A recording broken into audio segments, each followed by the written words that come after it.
يا راغبا في كل علم نافع. ينمو العلم ويتقدم بتقنياته ومجالاته، ومعه نطور أدواتنا في تقديم العلم الشرعي.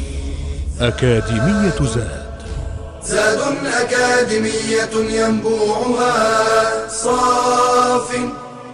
صاف ليروي غلة الظمآن.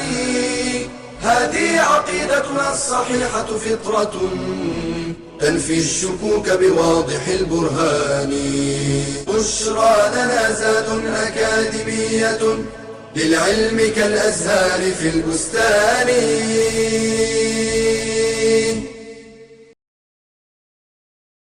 السلام عليكم ورحمة الله. الحمد لله رب العالمين، والصلاة والسلام على أشرف المرسلين نبينا محمد وعلى آله وصحبه أجمعين. Islamic Creed level 3, and we're still talking about the matters of shirk, the minor shirk, and we talked about the minor shirk having things to do with things to be said with one's mouth or physical actions, and the second type of it, which is hidden meaning that it's in the hearts, it's intentions, it's the will of a person, objectives, and only Allah subhanahu wa ta'ala knows, where we have been warned against by the hadith of the Prophet alayhi salatu wasalam. One category of it is riya, is showing off. When a person do an action and his intention in his heart for people to see. It's an action that's supposed to be for the sake of Allah subhanahu wa ta'ala, ibadah, acts of worship, that a person seek the pleasure of Allah subhanahu wa ta'ala alone.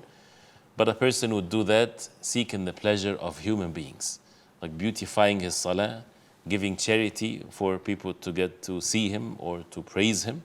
And of course, this is something that ruins the reward of the actions, and a person subject himself also to the punishment of Allah subhanahu wa ta'ala if the intention is in the base of the actions.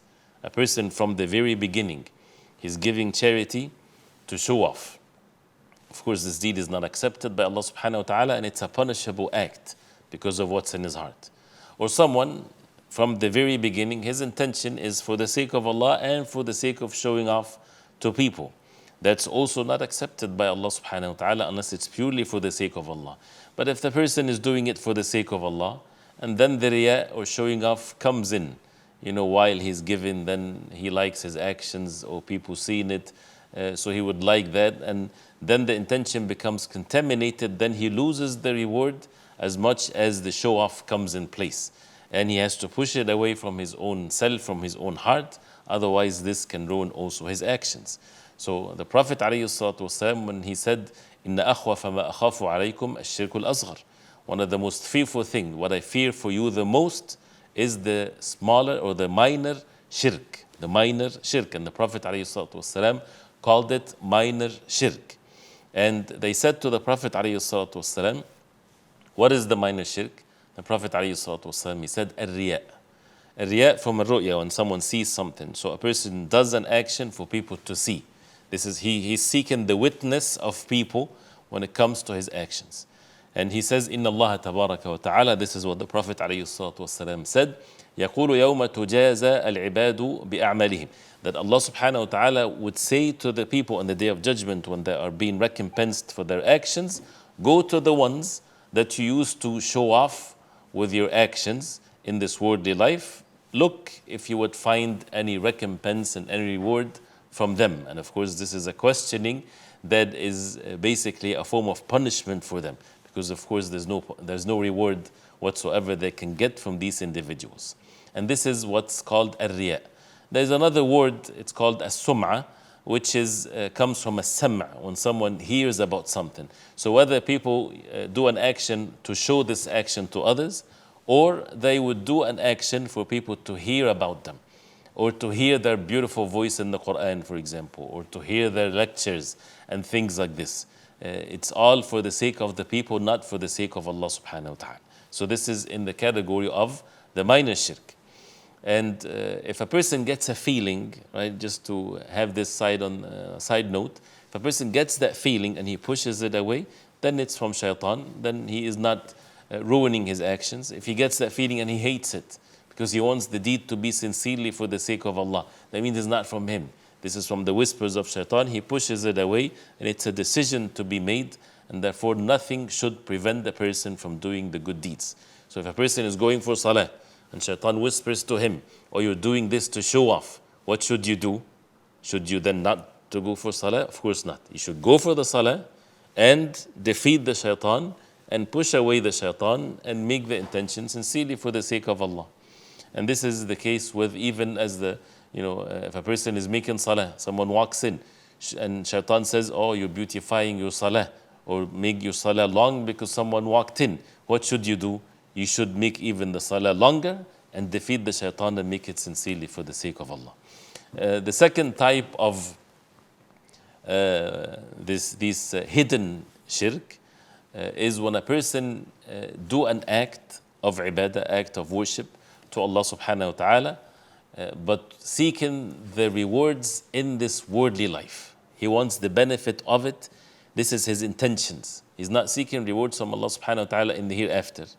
He wants something from materialistic benefits of this life.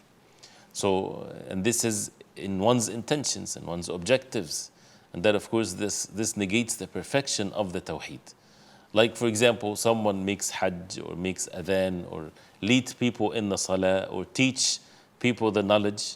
All of that for money, for fame, to have status or to have position.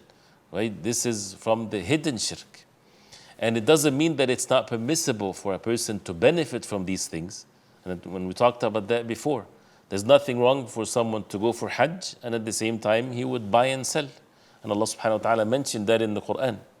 لَيْسَ عَلَيْكُمْ جُنَاحٌ أَن تَبْتَغُوا فَضْلًا مِنْ رَبِّكُمْ, in the context of the verses of hajj. But why you're going for hajj?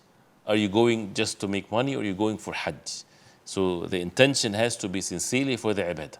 If someone is giving adhan, someone is imam of a masjid or teaching the matters of knowledge, and he's doing that for the sake of Allah, and only Allah subhanahu wa ta'ala knows what's in the hearts. No one is to question someone's intentions in the heart. And if a person is given as a result of that, without that individual looking for it, without asking for it, without going after it, there's nothing wrong with that whatsoever. And as the hadith of the Prophet ﷺ to Abdullah ibn Umar, and how Umar ibn al-Khattab radiallahu anhu, he said to him, when he refused to take al-ata or something from the Prophet ﷺ, the Prophet ﷺ, he said, take it, but with the condition that you're not looking up for it, you're not seeking it with your heart, and it's something to help you to maintain your life and things of that nature. Again, this is something that only Allah subhanahu wa ta'ala knows what's in the hearts. So having the intention of some worldly benefit from the acts of worship that's supposed to be done for the sake of Allah subhanahu wa ta'ala. And Allah subhanahu wa ta'ala says in the Quran, مَنْ كَانَ يُرِيدُ الْحَيَاةَ الدُّنْيَا وَزِينَتَهَا نُوَفِّي إِلَيْهِمْ أَعْمَالَهُمْ فِيهَا وَهُمْ فِيهَا لَا يُبْخَسُونَ. Whoever wants this worldly life and the adornment of it, we will give them their rewards in full, and there won't be anything diminished from that. Would not be the case for them, because this is what they want. But then, أُولَٰئِكَ الَّذِينَ لَيْسَ لَهُمْ فِي الْآخِرَةِ إِلَّا النَّارِ. These are the ones that have nothing in the hereafter except the hellfire.